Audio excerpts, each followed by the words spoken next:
Bonjour. Dans le cadre de notre événement Art Total, nous avons le plaisir de vous présenter une lecture théâtrale intitulée 78ans.com de l'auteur Frédéric Dubost, interprétée par Madame Danielle Beaumont. Bienvenue à ceux qui se sont déplacés et bienvenue à tous ceux qui nous suivent en web diffusion sur notre page Facebook Arto Coop Créative. Merci.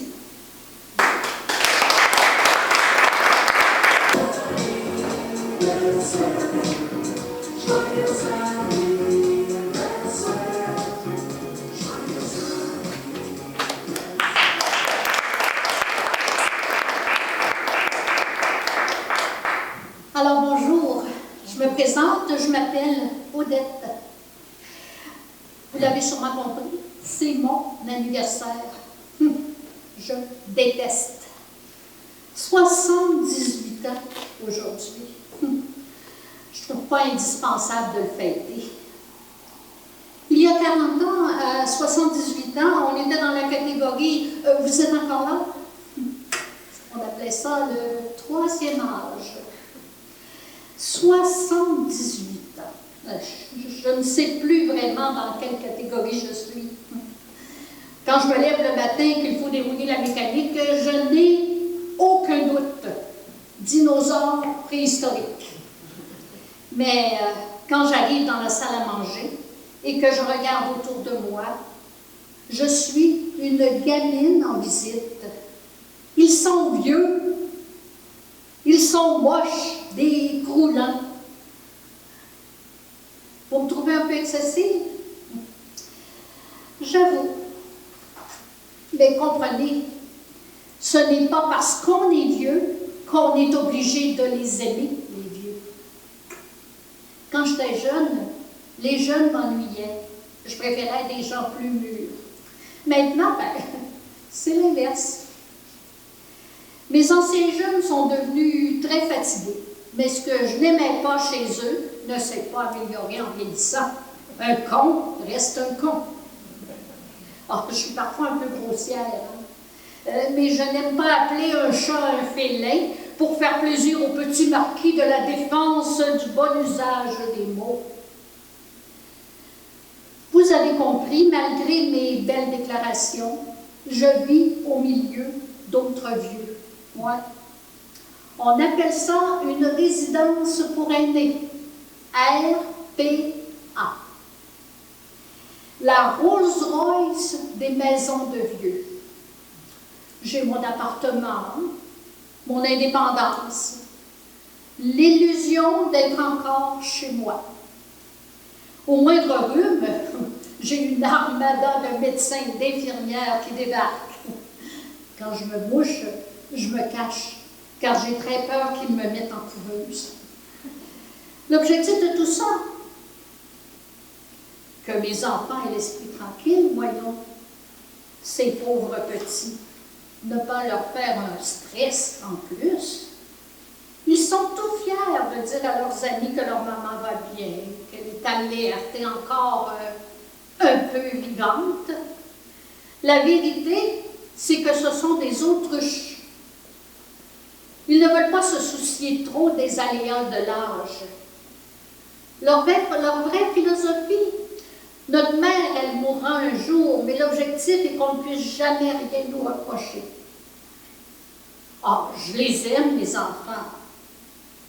Dans le genre phrase banale et gna-gna, je touche les sommets. Je dirais plutôt je les aime bien, c'est plus juste. Ils ne me manquent pas vraiment. Je suis un monstre? Oh, c'est possible. Mais je ne vais pas me forcer. Nous ne sommes plus sur la même planète. Il m'arrive même de ne plus comprendre leur charabia. Comme leur façon de parler est drôle et prétentieuse. Tenez, prenez mon fils. Il a toujours été nul en anglais. Un conte pour moi, j'étais prof d'anglais. Mais je crois qu'il l'a oublié. Quand il me parle de son boulot, c'est un festival d'anglicisme sans queue ni tête. Il me parle de la télé et des émissions prime time. Quand il voit ses amis, c'est pour un happy hour. Il m'offre des disques d'anciens chanteurs, des has-been, comme il dit. Et je vous passe les remakes, le brainstorming, les garden parties dans sa cour. Et quand il parle de mes petits-enfants, c'est forcément les kids. Pourtant, je ne suis même pas certaine qu'il serait capable de demander son chemin s'il se promenait à New York. Une seconde, n'allez pas croire que je suis aigrie. Au contraire, je trouve ça très drôle. Vous, les jeunes, vous faites tous des têtes d'enterrement pour la moindre contrariété. Quelle idée! Vous êtes encore jeune, profitez! Vous verrez, tenter d'éviter de croiser son regard dans la glace, ce n'est pas toujours drôle. 78 ans, les 3/4 et des poussières d'un siècle. Les poussières à mon âge sont plutôt lourdes à porter. Parlons un peu statistique.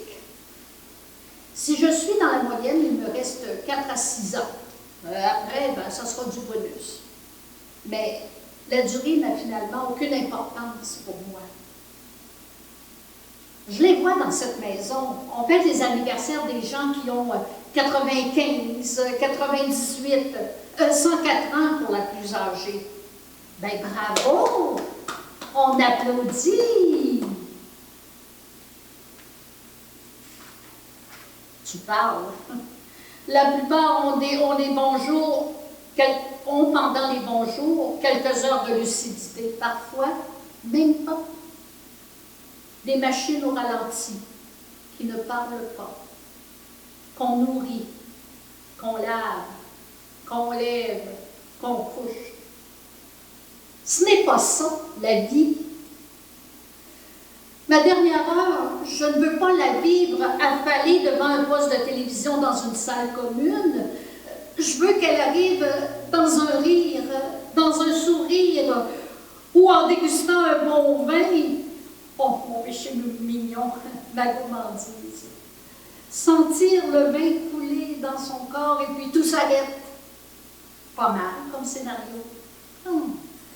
Ou alors, oh non, le bonheur suprême, mourir pendant un orgasme. Je viens de dire un mot que vous n'êtes pas habitué à entendre dans la bouche d'une femme de mon âge. Hein? J'adore comme vous semblez gêné.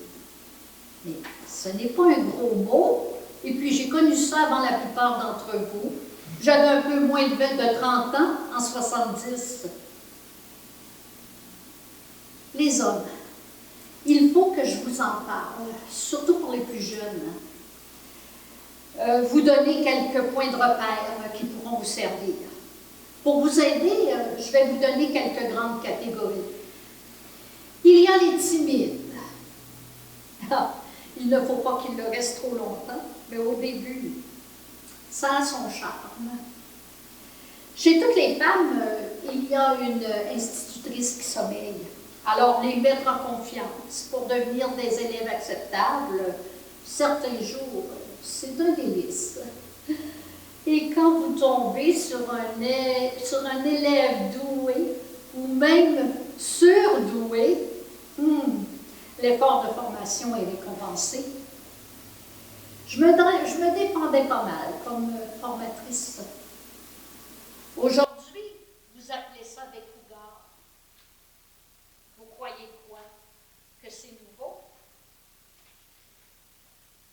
Mais un bon amant est un homme pris en main très jeune par une femme d'expérience. Instinctivement, un homme est plus proche d'un lapin que d'un dieu du sexe. Il y a tant de choses à leur apprendre.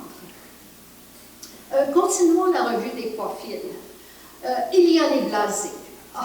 Ceux qui vous regardent avec un scanner dans la tête. En général, ils maîtrisent la technique, mais côté innovation, on ne repasse pas. Ils sont du genre à croire que parce qu'ils ont fait grimper au rideau une femme, ils ont la solution pour toutes. Ne vous attachez pas. Pour eux, l'amour, c'est comme en cuisine, un plat que l'on maîtrise et que l'on sert à tous nos amis. Un poulet parmesan, c'est bon de temps en temps, mais tous les dimanches, merci. Et puis, il y a les beaux parleurs. Oh, comme ils font du bien, mais seulement à notre orgueil. Ils parlent, ils parlent, ils parlent, même pendant. En général, ils se taisent juste pendant quelques secondes. Pas besoin que je vous explique. Au début, c'est agréable à écouter, jusqu'au moment où vous réalisez qu'ils ne parlent que d'eux. Vous êtes là juste pour écouter. Il y a les brutes. Fuyez, les filles. Ils ont un bug de fabrication. Ils s'imaginent qu'ils sont forts parce qu'ils frappent. Vous n'êtes pas un punching ball pour des abrutis impuissants. Ne leur pardonnez jamais. Je les hais. Un homme qui frappe même qu'une seule fois est un déchet d'humanité, une espèce à rayer de la carte. Je m'emporte, ce n'est pas bon pour mon âge. Mais j'ai vu trop de femmes dans ma vie accepter l'inacceptable, croire qu'il suffisait de tout pardonner une fois et s'imaginer que c'était terminé. Ils vous détruisent le corps, ils martyrisent votre âme. Ils arrivent souvent à vous faire croire que vous êtes la responsable de leurs coups, de leurs insultes. Parfois, assise dans mon fauteuil, je vois arriver les visiteurs.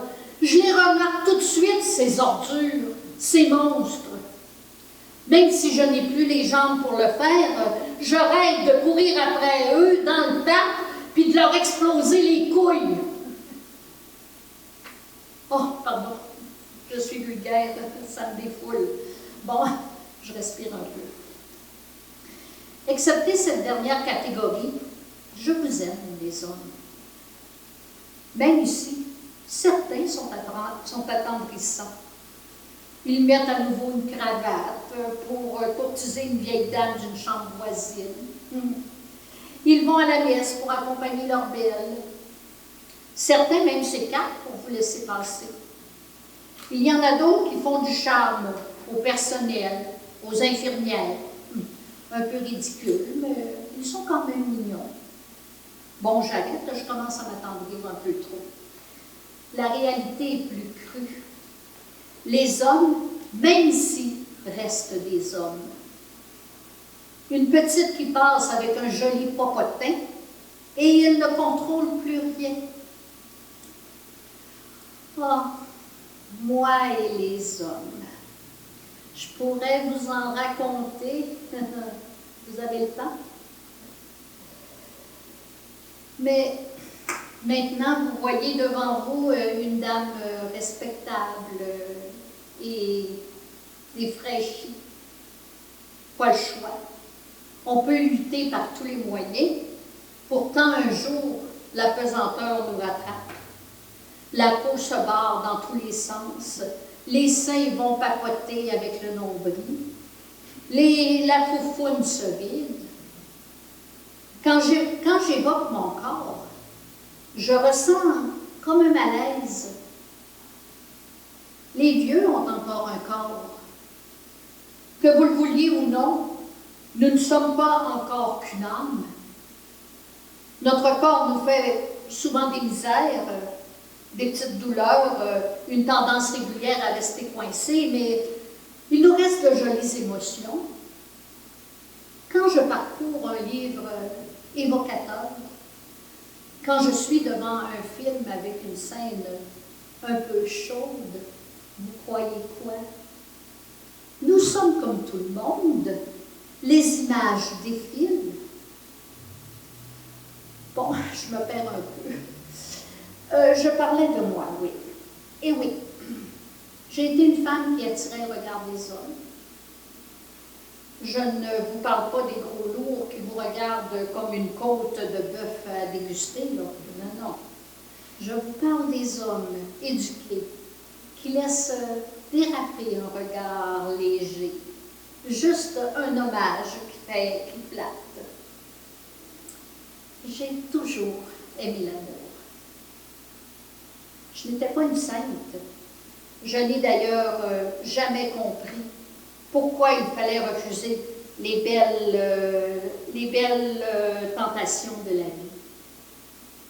Alors, j'en ai profité avec gourmandise, avec délectation.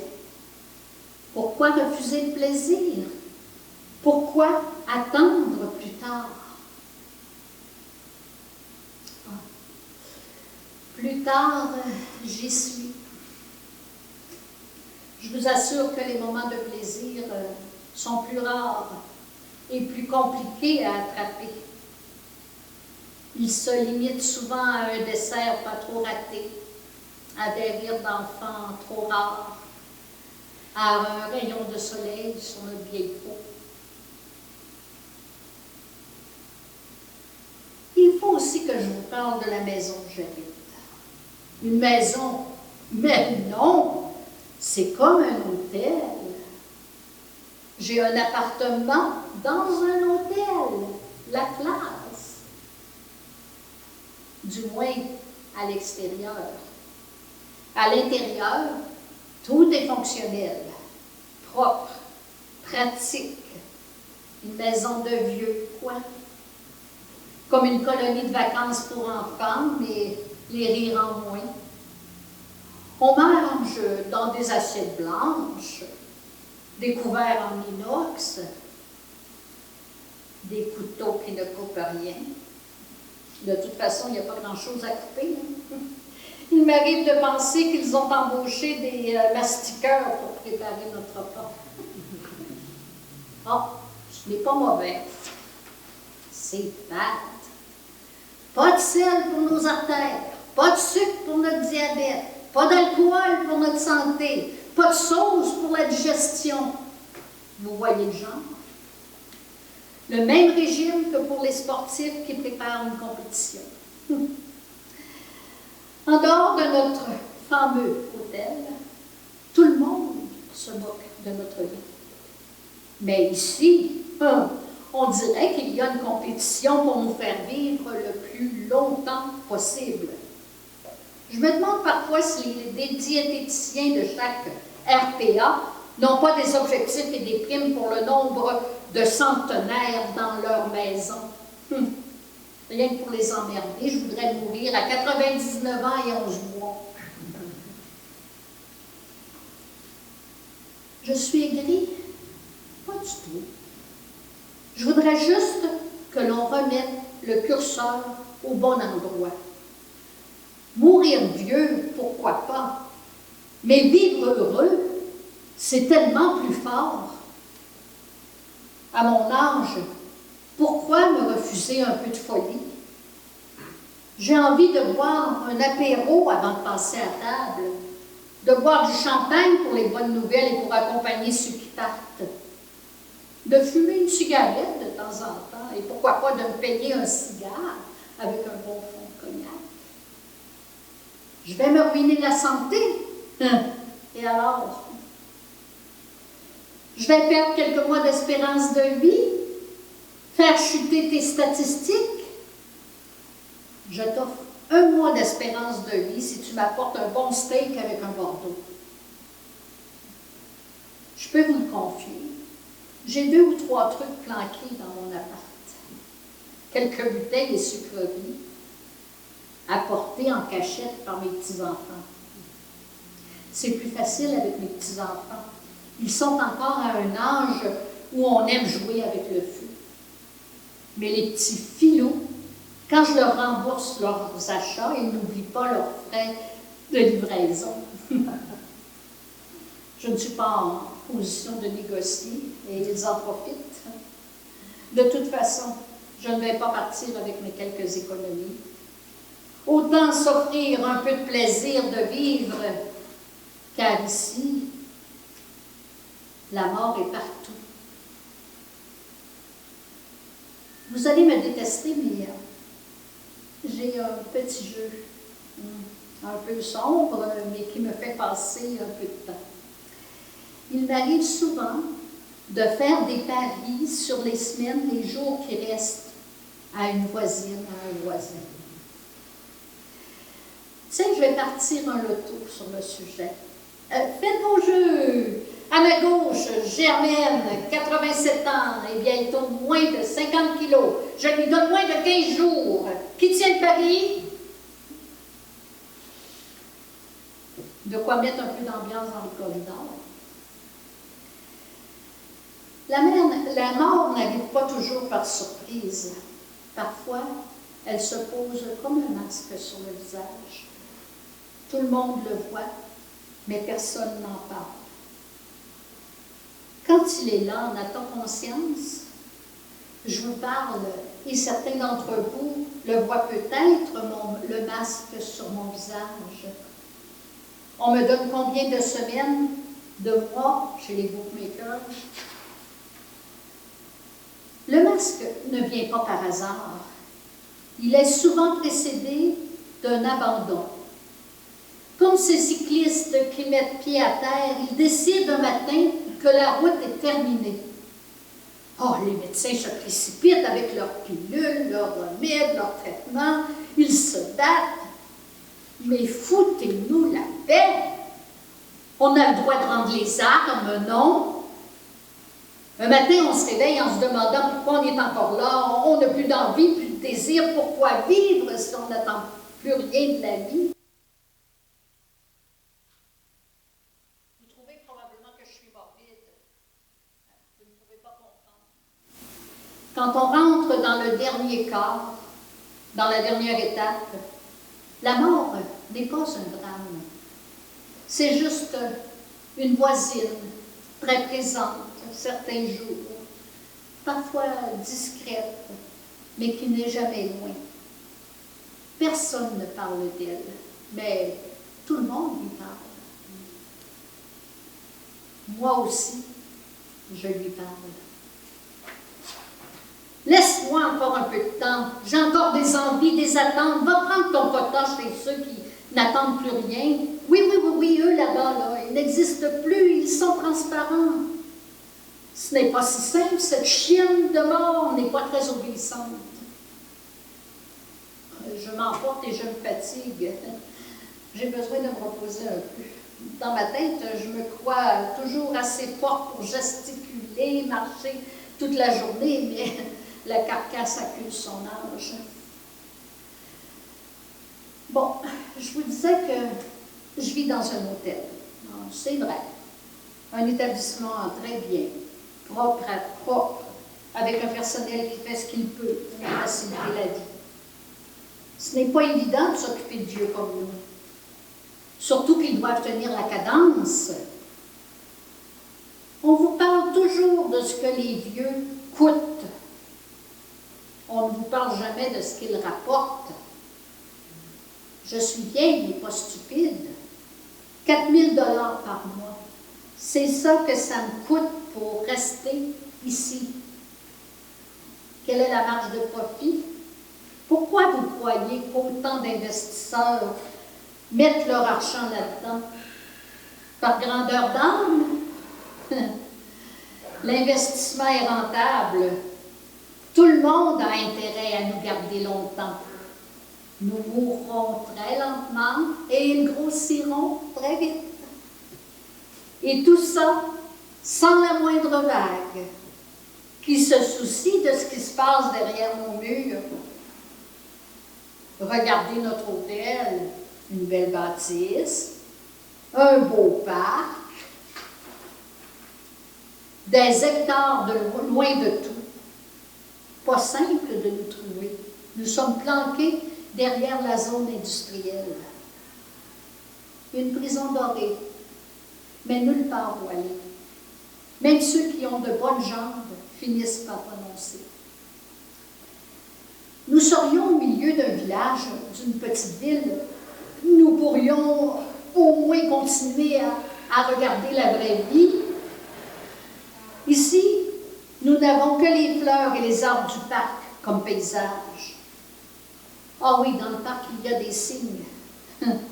Ils se promènent avec grâce et beauté, comme pour nous regarder et nous rappeler comme la vieillesse est un naufrage moche, souvent sordide. J'ai envie de bruit autour de moi, de gens qui se parlent, qui s'engueulent, d'amoureux qui s'embrassent, entendre de la musique, même de la mauvaise, entendre les bruits de la rue, les camions qui livrent au magasin, les mamans qui viennent chercher leurs enfants à l'école, les klaxons dans la rue. Je veux voir des terrasses de café, regarder les gens, imaginer leur vie, me moquer de leur tenue, de leur façon d'être, croiser leurs regards, juste croiser leurs regards. Je veux de la vie. Pourquoi nous mettre à l'écart? Ah oui. Pour qu'on ne soit pas dérangé, qu'on puisse se reposer, bande de pourris. Notre repos sera bientôt éternel, alors cherchez autre chose. La vérité est bien plus violente. Vous nous cachez. On n'a pas encore décidé d'une date limite de vie, alors il faut bien que vous nous gardiez. Mais nous sommes moches. Nous ne faisons pas la une des magazines. Dans une époque où l'apparence est une valeur, la vieillesse est gênante. Cachez ces vieux que nous ne voulons voir. Je suis injuste un peu. Nous avons des visites. Oh, il y a des gens qui viennent voir encore leurs vieux, par devoir, par éducation. J'ose encore croire, parfois par amour. Oh, je ne donne pas de leçons. Quand j'étais plus jeune, je détestais aller voir ma grand-mère dans sa maison de retraite. Mais le hall était d'ailleurs le même. Des vieux endormis, somnolents, qui parfois ouvrent un œil. Ou certains qui regardent les arrivants avec une façon de regarder si dérangeante, comme ces anciens orphelinats où chaque enfant espérait se faire adopter par un couple visiteur. Mais on n'adopte pas un vieux. C'est parfois la différence entre un refuge de la SPA et nous. Il n'y a jamais de porte arrière d'une voiture qui reste ouverte pour que l'on saute dedans. Il n'y a pratiquement qu'une façon pour nous de s'évader, et elle est définitive. Vous savez, je suis vieille, mais il m'arrive de rêver encore. Une évasion bien organisée, où nous serions tous avec nos cannes et nos déambulateurs. Un passage en force des grilles, le personnel affolé, la police qui arrive mais qui ne sait pas quoi faire. Qui pourrait nous arrêter? La grande évasion, toutes les RPA qui se soulèvent le même jour. Un seul slogan, mourir oui, mais mourir libre. Et puis, je me réveille le matin, j'arrive dans la salle à manger et je nous regarde. Beaucoup ont abandonné. Le corps est une chose, l'esprit une autre. Certains ont un corps dans un fauteuil, mais un œil encore vif. D'autres sont encore debout, mais déjà morts. Moi, je suis en révolte tous les jours. Je continue à ouvrir des livres, à participer à tous les ateliers possibles, à lire le journal, à discuter autant que je peux. Jusqu'à quand? Est-ce que je vais voir ce moment où je hisserai le drapeau blanc? J'ai toujours, dans ma vie, refusé de me soumettre à ce que je ne voulais pas. Je veux tenir le plus longtemps possible Ne jamais être une plante que l'on met à droite ou à gauche pour éviter qu'elle ait trop chaud ou trop froid. Vous n'aurez pas ma soumission. Je suis orgueilleuse. Je suis une prisonnière d'un corps fatigué, mais je suis libre dans ma tête. C'est mon dernier plaisir, mon dernier combat. Ne pas renoncer à attendre de la vie, à m'en amuser. Je passe beaucoup de temps à regarder mes condisciples. J'ai toujours un petit carnet à la main avec un crayon. Tout le monde s'en moque en pensant que je suis pas la vie. Ah, je ne fais pas semblant d'écrire. Je les regarde et j'imagine leur vie. Cette vieille dame là-bas, appalée sur son fauteuil, hier, peut-être que c'était une grande amoureuse, que des hommes se sont battus pour posséder ce corps qu'aujourd'hui elle laisse à l'abandon. Et lui, ce grand monsieur désorienté qui tourne toute la journée, il devait être bel homme. Je crois que j'aurais pu me laisser tenter par ses bras. Je ferme les yeux et j'imagine notre rencontre. Une manifestation étudiante. Il est debout, acharné. Il me plaît. La police charge. Les gaz lacrymogènes nous font suivre. Je ne sais pas comment. Ma main se retrouve dans la sienne et nous courons, vite, loin. Une ruelle. On y entre, on se cache. Nous reprenons notre souffle. Le bruit de la rue. Notre nid provisoire. Nos regards. Et il me fait l'amour debout. Plaisir rapide entre la folie de la rue et la peur de voir cette allée se remplir. On se quitte sans un mot, sans savoir nos noms. La révolution et le sexe, quel merveilleux cocktail, hein? Je vous choque. Vous voyez devant vous un corps usé, une vieille femme. Mais vous oubliez juste un détail, c'est que derrière chaque vieux, dans une maison de retraite, il y a une vie, des vies différentes. La plupart d'entre nous avons eu une vie amoureuse, une vie de famille, des moments de bonheur, des trahisons, des désirs avoués ou non, des fantasmes aussi. Vous n'êtes pas différent de nous, vous êtes juste à une étape antérieure. Regardez-moi. Quand mon corps est trop fatigué, je le laisse se reposer dans un fauteuil comme les autres. Alors, il me reste quoi? Quoi vous croyez? Mon cerveau. Il marche encore. Alors, je me promène dans l'album d'images de ma vie. J'ai le temps.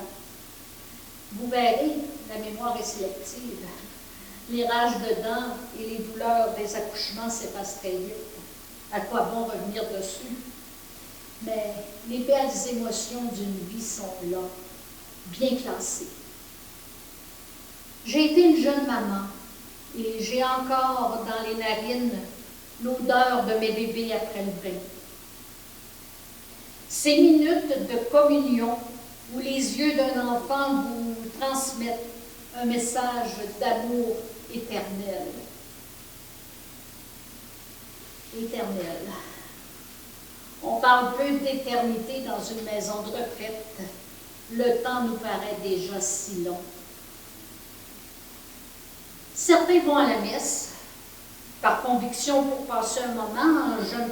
Je me pose souvent la question. Mais moi, je n'y vais pas. Je n'ai jamais été une grande mystique. Je ne vais pas commencer maintenant. C'est trop tard pour que ce soit sincère. De toute façon, c'est facile maintenant de ne plus pécher. Les jambes et le reste ne suivent plus. Tiens, comme vous êtes là et que nous avons le temps, je vais faire avec vous un petit bilan de mes compétences côté religion. Tiens, les 10 commandements, c'est la base. Alors, pour les plus jeunes, je ne parle pas de la comédie musicale, donc je parle de cette étendue table de la loi de Dieu. Mais on va prendre juste les grandes lignes, le minimum. Je commence. Tu n'auras pas d'autre Dieu que moi. Rien à signaler de ce côté-là. J'ai déjà du mal à croire en un Dieu, alors aucune raison de lui faire de la concurrence. Puis, dans les périodes où je croyais, un seul me suffisait largement. Tu ne te feras pas d'idole. Même réponse. Sauf peut-être avec Michel Louvain dans ma jeunesse. J'aurais bien aimé jouer la dame en bleu. Ah, pardon, je m'égare. 3. Tu n'utiliseras pas le nom de Dieu, etc., etc. Alors là, j'avoue, j'étais plutôt d'un naturel à m'emporter. Alors, il m'est arrivé, pas plus de quelques fois par jour, de sacrer un peu. Par contre, depuis que je suis ici, je suis une sainte. Plus vraiment l'occasion de m'emporter. Oh oui, quand une petite vieille fait exprès de mettre son déambulateur au milieu, là, je me penche un peu, là. Vous ne me croyez pas? C'est un jeu sadique ici.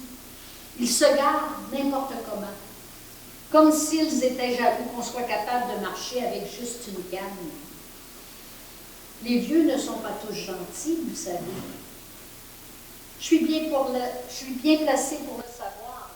J'adore être une emmerdeuse. Bon, continuons. Nous étions rendus à 4. Pense à observer un jour de repos. Oh, sur le principe, j'ai toujours été d'accord. On voit quand même que le truc a été rédigé par des hommes, hein, parce que quand les enfants sont petits, la chaise longue, tu la regardes de loin. Et quand tu penses avoir la paix tout un dimanche, ton mari arrive et t'annonce qu'il a invité des amis pour un barbecue. Résultat, la chaise longue, c'est pour les amis. Alors le jour du repos. Honore ton père et ta mère. Ah, là aussi, quel paradis. Certains méritent, mais d'autres pas. Si le prêt existe, mes parents vont être là quand je vais arriver. On pourra mettre 2 ou 3 petites choses au clair. 6. Tu ne commettras pas de meurtre. Oh là, j'ai tout bon. Je n'ai jamais tué personne, j'étais trop lâche. Oh, par la pensée, ça compte. Parce que là, je suis plutôt une tueuse en série. Le nombre d'imbéciles que j'ai rêvé de réduire en oubli. 7. Tu ne commettras pas d'adultère. Oh ben, à mon âge, on perd un peu la mémoire. Hein? J'ai des souvenirs flous sur le sujet. Je suis de mauvaise foi, oh, j'assume. Mais faites pas les malins, hein, où je balance des noms. 8. Tu ne commettras pas de vol. Bon, enfin, où j'allais quand j'étais ado. Un peu de monnaie dans les poches de mon père, mais à part ça.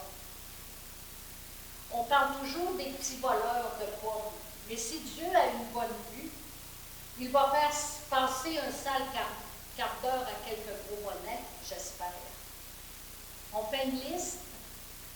On peut commencer par ceux qui me piquent 4 000 $ par mois. Pas vrai? 9. Tu ne porteras pas de faux témoignages. Bon, parfois, pour couvrir une amie, mais pas de quoi fouetter un chat. Tiens,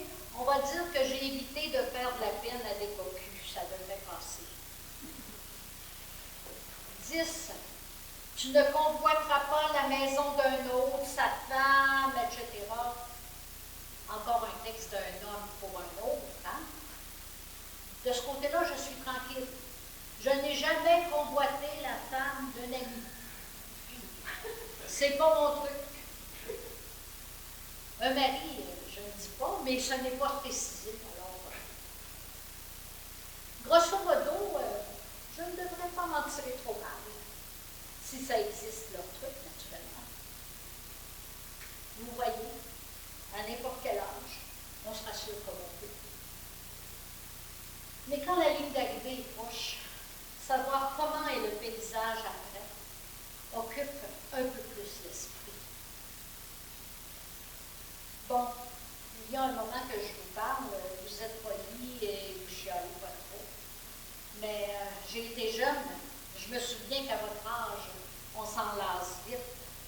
Encore qu'aujourd'hui, vous faites semblant de nous écouter en tapotant en même temps sur vos écrans. Je n'ai jamais été très douée pour les nouvelles technologies. Vous dire le temps que j'ai mis à comprendre comment fonctionnait ma machine à laver, ça vous donne une idée. Je crois que je suis née nostalgique.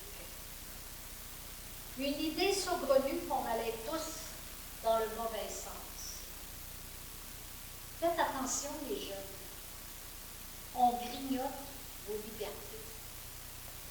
On vous supprime quelques droits discrètement. On attire votre regard ailleurs. Les jeux sur vos machins électroniques, là, les émissions de télé débiles, de télé-réalité, tout ça. Là.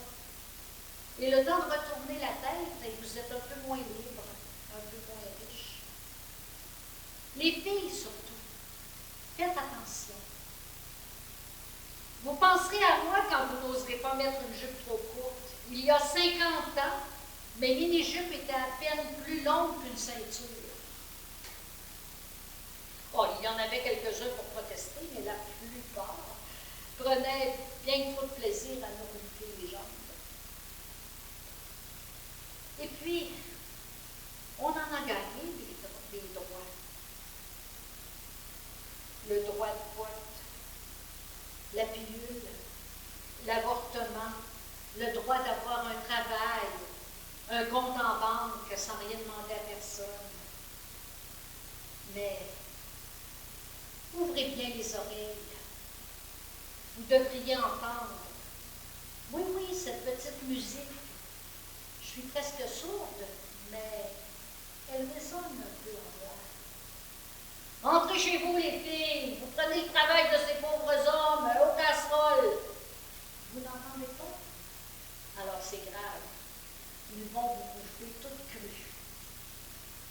Avant de mourir, je voudrais vous voir relever la tête. Aimez les hommes, aimez la vie, mais surtout, choisissez toujours. Il n'y a pas de liberté dans la soumission. Bon, cette fois, je vais monter, me reposer. Rentrez bien, faites attention à vous. Oh, une dernière petite chose. Vous avez vu le titre de ce spectacle? 78ans.com. Ah, je suis persuadée que certains d'entre vous ne comprennent pas. Rassurez-vous, moi non plus. Il paraît juste que ça fait moderne et branché, alors pourquoi pas? Encore un petit dernier mot. Si vous avez 5 minutes, passez nous voir dans nos maisons. Les vieux ne sont pas beaux, pas toujours simples à malgré, mais ils ne mordent pas. Vous leur donnerez 20 minutes. Pour eux, ça fera 1 heure, une journée de nouvelles pensées. Un peu de vie digne d'être vécue. On se dit au revoir alors.